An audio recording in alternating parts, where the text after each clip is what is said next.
Happiness, From Brain Habituation to Full Bloom, written by Dr. P. Costa, narrated by Kim Summers, published by TekTime.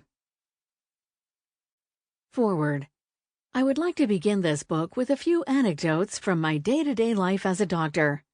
My first anecdote concerns a patient. She was a young woman in her 30s who had just become a mother for the first time. She was beaming with happiness.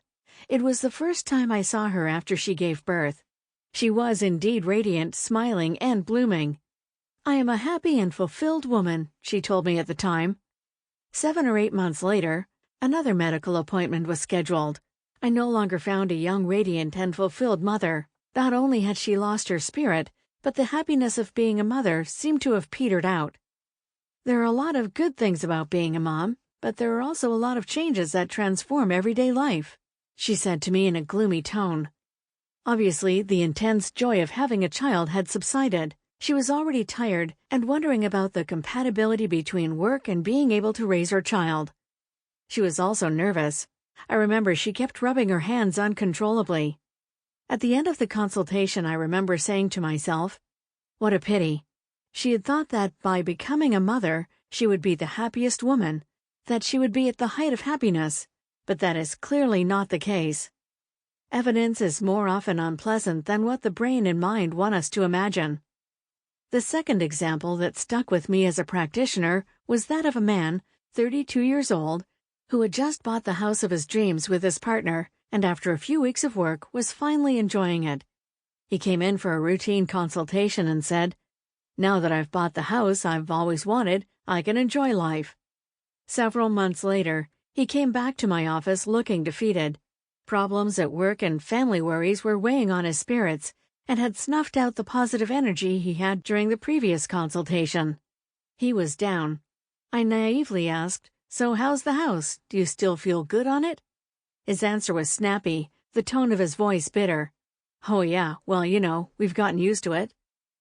Clearly, what had been the source of his happiness a few months earlier was no longer so.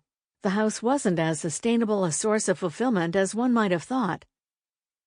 The third anecdote illustrates the brain's pranks concerns another young man who had just graduated and had been recruited in a large international consulting firm.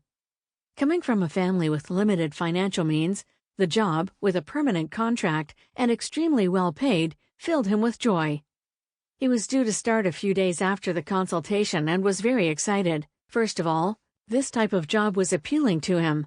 Second, since he was professionally integrated, and even very well integrated, he could project himself in the future, buy a house, go on vacation, have a family life, etc. He was excited and felt that his studies were finally paying off. To be honest, I thought I'd never see him again, because the firm he had joined was in the heart of Paris, in the very chic 16th district. About 1 year later, he reappeared to my great surprise. He had given up his job, moved back to the provinces, and decided to take the competitive exam to become a specialized teacher. As far as I can remember, when I asked him about it, he answered, "At first I loved the job, it was exciting.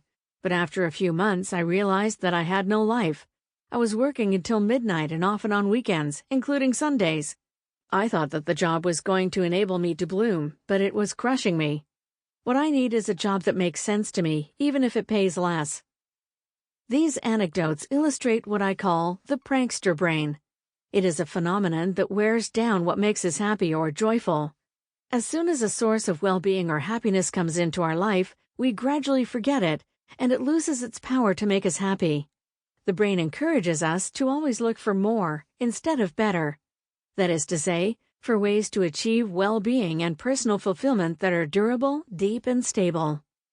The brain deceives us and plays tricks on us by giving us the illusion of joy and happiness, only to let us get used to it and become bored. Why is this so? Simply because this phenomenon makes happiness ephemeral and short-lived.